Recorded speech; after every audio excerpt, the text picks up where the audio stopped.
Well, we have a little bit of a special event here on CBN. Way back in the 1970s, in a different time and space, one of the main mediums of entertainment was radio, and Marvel made their attempts to break into that.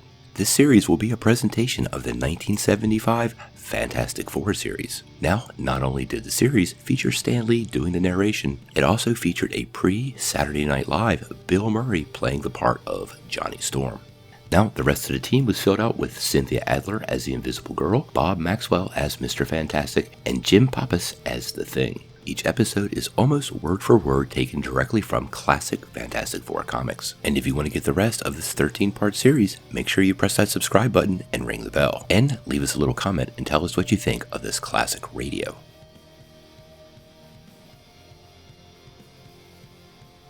Attention, all true believers.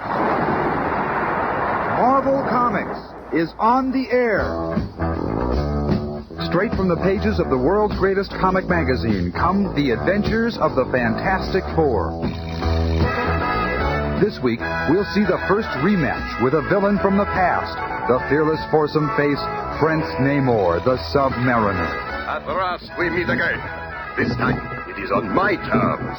The Undersea Monarch versus Comicdom's greatest superheroes, and Stan will begin our epic in just half a moment. Having last week defeated the Red Ghost on the moon, the Fantastic Four are nearly home and headed for more adventures. We've just received radio clearance from the field. I better take over the controls now. It's almost time to land this crate. Okay, partner, but this bird practically flies herself. I wonder if we'll get much of an ovation when we land.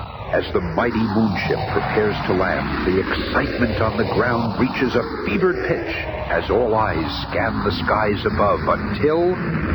There they are. I see them. Get those emergency vehicles over there on the double. It's them all right. I see the number 4 on the tail. As the ship comes to a stop... Oh, there he is, Mr. Fantastic.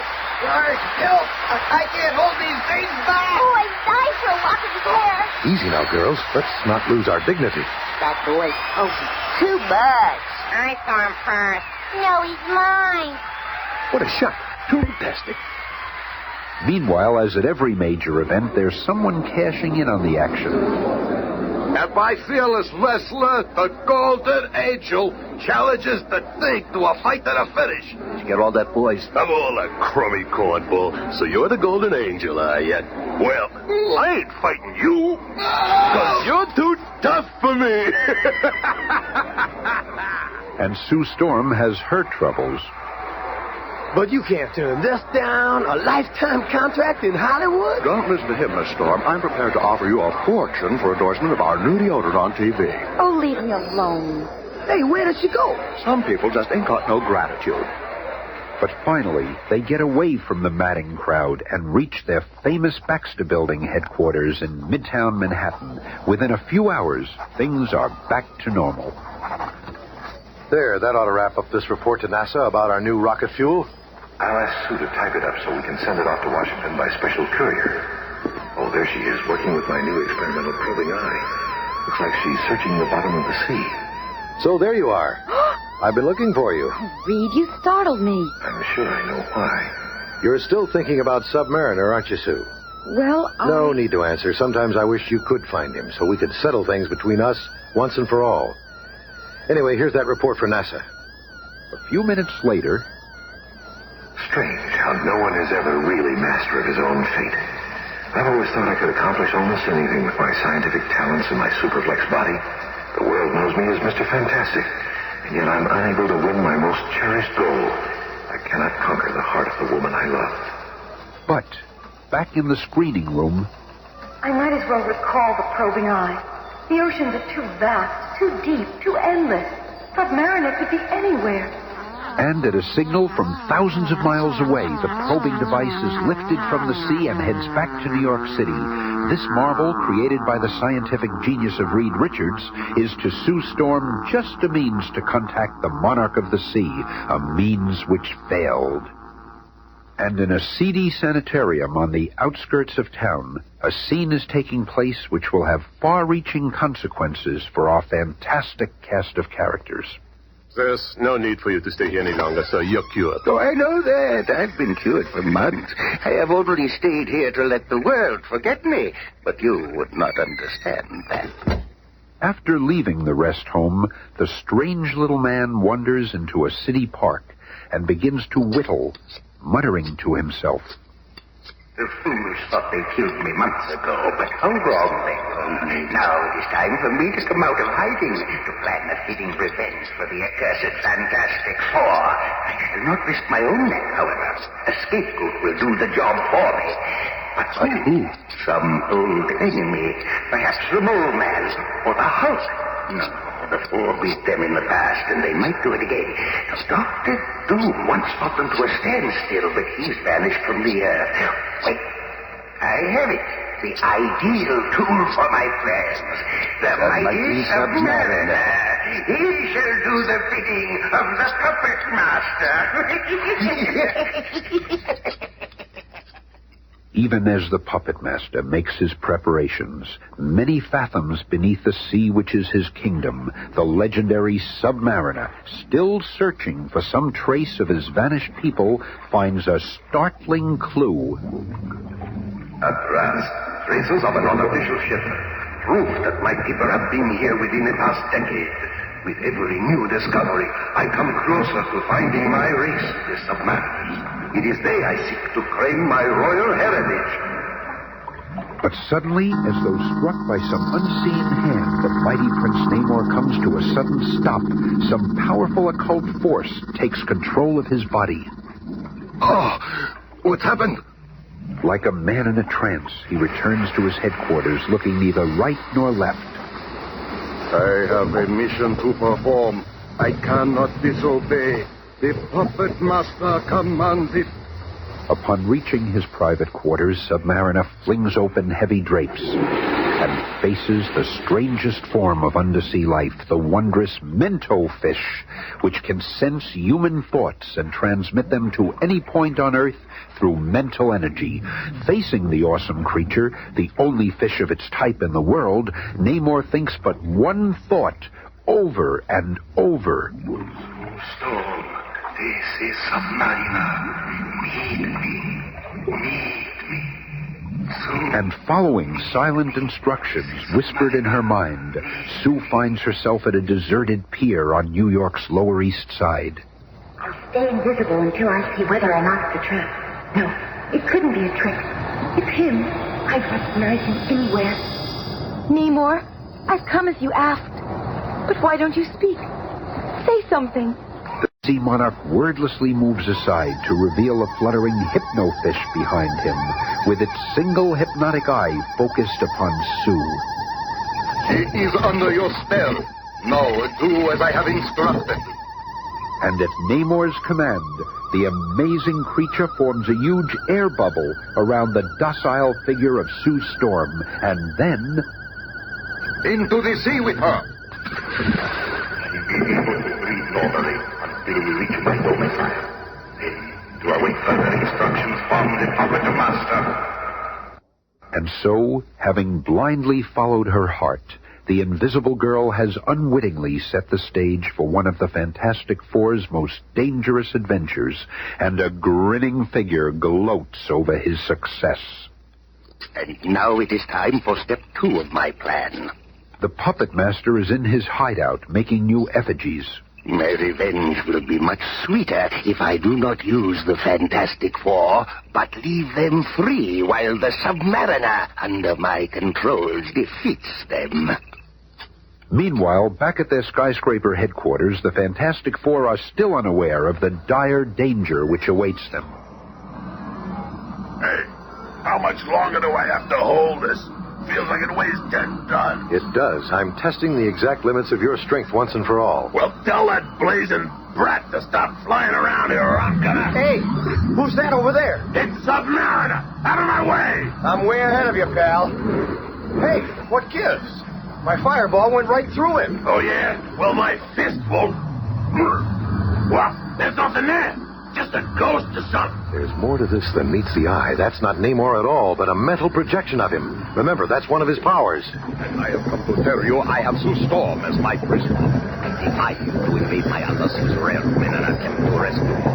Or, if you do, I shall destroy you all. Farewell! What are you doing with my sister? He's gone. And we're going after him. We'll rip up half the ocean if we have to, but we'll get Sue back. And in a Navy surplus one-man submarine... I have done it. I have assembled my little cast of characters, and the stage is now set. Let the curtain up and the action begin. Even though none of my actors know that I, the puppet master, am directing from behind the scenes, I shall witness the final demise of my arch-enemies at the hands of my powerful pawn, the Submariner.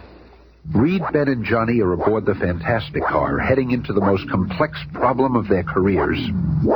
Just in case we don't return, we'd better leave the keys to our secret files with the commissioner. Are you kidding? What chance does that animated sardine have against us? Reed's right, Gruesome. All right, then while you campfire boys are doing your good deed, I'm going to say goodbye to Alicia. Meet us at our private pier in half an hour. See you later, Romeo. You lousy squirt. I just don't want her worried about where I am. Here's a good place to leave this flying hot rod. Oh, what's this? Hey, you can't park that thing here. This lot is for parking cars, not flying saucers. Where you been, old man? Ain't you never seen a car with wings before? Well, there's nothing in the rule book about cars with wings. Just to play it safe, I better charge you double rates in advance. What? Double? Yeah. Here's your dough, Smiley. Go split it with your partner, Jesse James. And a few minutes later, at Alicia's apartment... Oh, Ben, I'm frightened. The Submariner is so powerful, so unpredictable. You will be facing him where he is the strongest, in his own domain. Well, you know, Reed, Johnny, and yours truly ain't exactly babes in arms. But, Ben, if anything should happen to you, I don't know what I'd do. You mean so much to me, and I'd be alone with no one to look after me. Okay, Alicia, honey. I'll take you with us, huh? Whatever happens, we'll be together. And so, at the appointed time, in the appointed place... Hi, Ben. Hello, Alicia. I kind of thought Ben would bring you along. Welcome aboard. What? I was all set for a knockdown hassle about why she can't come with us.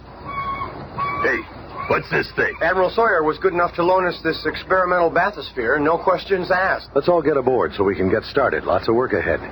Watch your step, Alicia. And as the undersea quest for Submariner begins...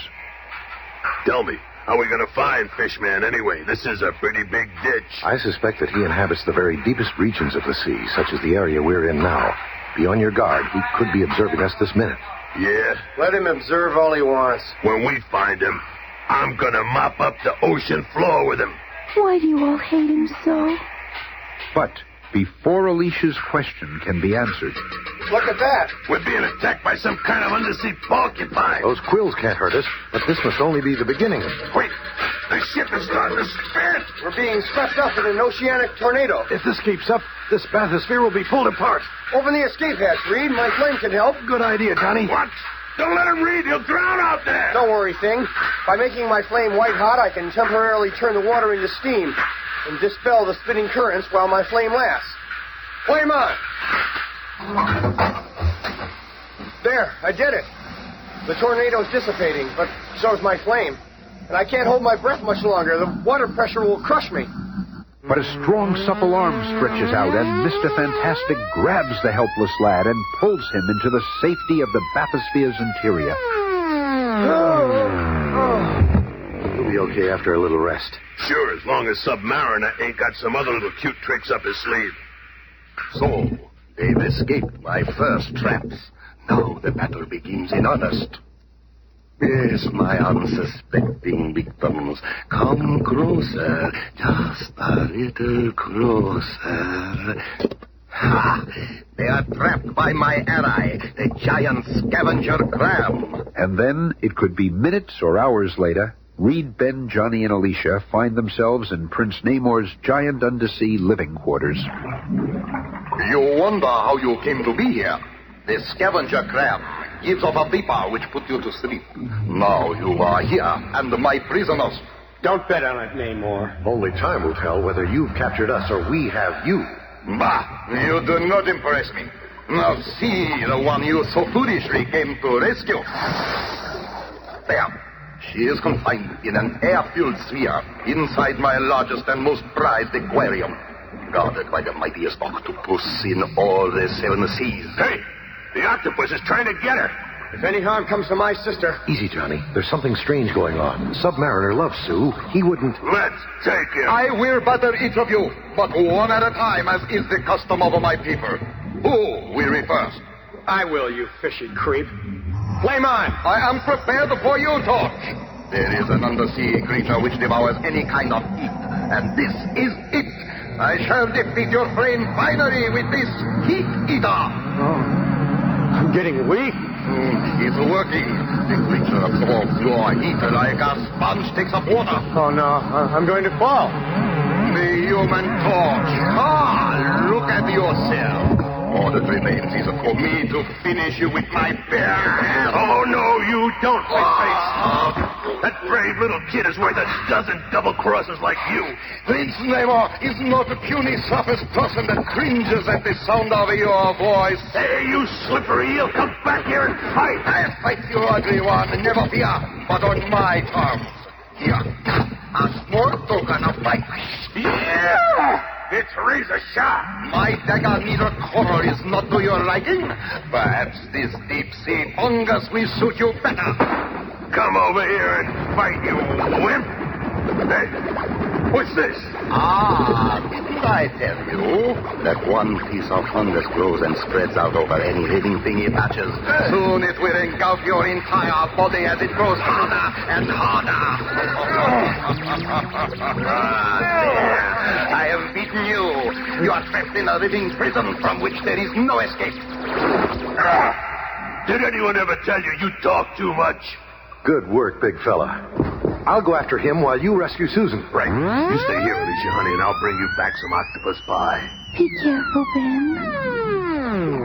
You fought the others to a standstill by resorting to outside powers. But now it's just you and me, Namor, one-on-one. The others make the most noise, but I have always sensed that you are their superior. Now you shall see the Submariner is by far your superior. Thing shattered your living prison, and you cannot escape from this human prison composed of my stretched arms. Sooner or later, you'll have to release the tension. And when you do... Meanwhile, Ben is about to come to grips with Namor's mighty octopus threatening Sue's air-filled sphere. Don't worry, Sue. Look at the size of that blob. If I can just get his attention. And get his attention he does. The giant 8-armed guard now gropes for the form of the Thing, but it is the Thing who takes hold of the creature. Okay, Octo. You're going for a free ride.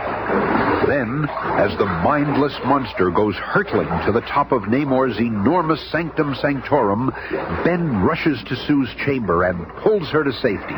Brave kid. Not a peep out of her.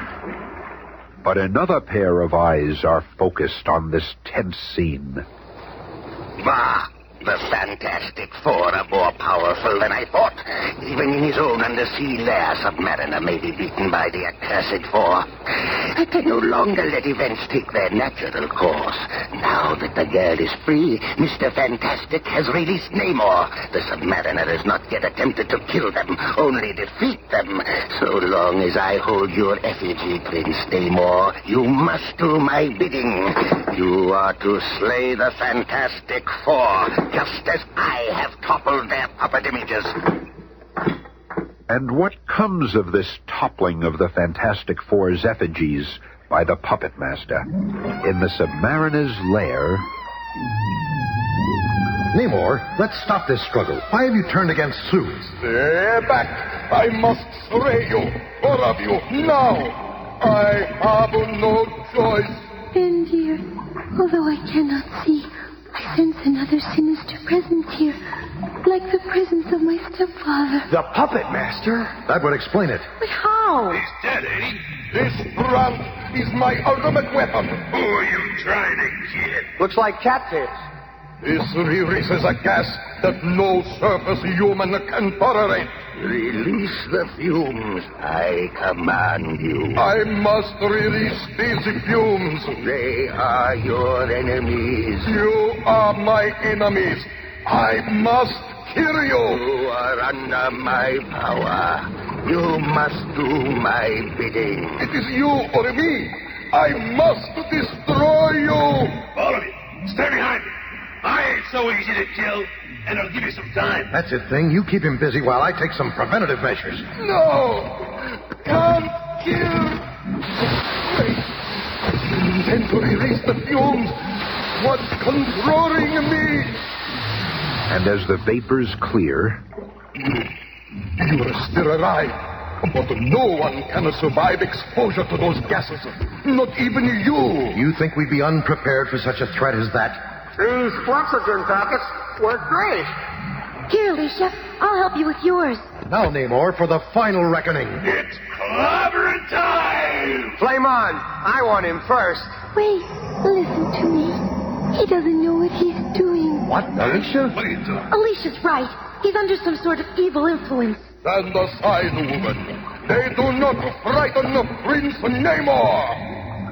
But unknown to all, the giant octopus, which the Thing hurled from Namor's aquarium in the last episode, has crashed through the outer plexiglass skin of Namor's haven. Once more free to ravage the ocean's depths, the mindless monster seeks and finds a new victim. What's that up ahead? The giant octopus. It's coming toward me.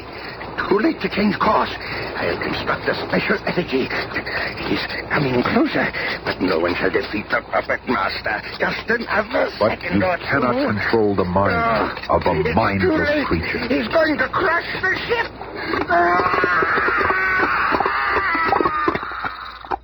And in the same instant, Submariner recoils, as if his mind has received some violent shock. The Punisher is gone. Look, something's happened to Namor. No time for that now, Sue. This whole place is filling up with water. Oh, Ben. It's okay, honey. We'll get out of this. What's happening here? How dare you invade my private sanctum? Explain yourself. What? He's either acting or he really was under some kind of spell. Sue, if you come to me at last. No, Namor. Much as you fascinate me, my loyalties are still with Reed. As for my heart, perhaps someday it will be able to make its final choice, but not as yet. Then enough. I do not beg. I have a mission to complete. Sooner or later, I will locate the lost race of submariners. And when I do, we shall see to whom this planet really belongs. Now be gone and take this girl with you, Reed Richards. And hold her if you can. But heed my words. Never shall she forget Prince Namor. Let's get out of here before Fishman starts reciting Hamlet. Goodbye, Namor. I hope that someday you'll lose the bitterness in your heart and become our friend. That is too mild a word for Submariner. Farewell for now. I wonder, the puppet master controlling the Submariner? I've never felt a presence like that, except when around my stepfather. Don't worry, Alicia, honey. You're safe with me around. Strange. I cannot remember what brought him here, and yet I feel as though a terrible weight has been lifted from me. This is the last episode in the present cycle of the Marvel Comics radio series. The entire project has been an incredible experience for all of us. The scripts for the next 13 weeks are already being written, so we'll be back soon with more adventures from the mighty land of Marvel. Some of the people that made this series what it is are Richie Becker, Bob Michelson, Ken Landis, Don Bird, Roy Schmecka, Cynthia Hite, Mouse, Carrot, Pencil, Duck, and most of all, you. Thank you. As always, the fantastic cast is Cynthia Adler, Bob Maxwell, Bill Murray, Jim Pappas, Gary Gerheiden. narration by Smile and Stan Lee. Special sounds created by P. Craig Turner. Any resemblance between characters created in these radio programs and real persons living or dead is purely coincidental.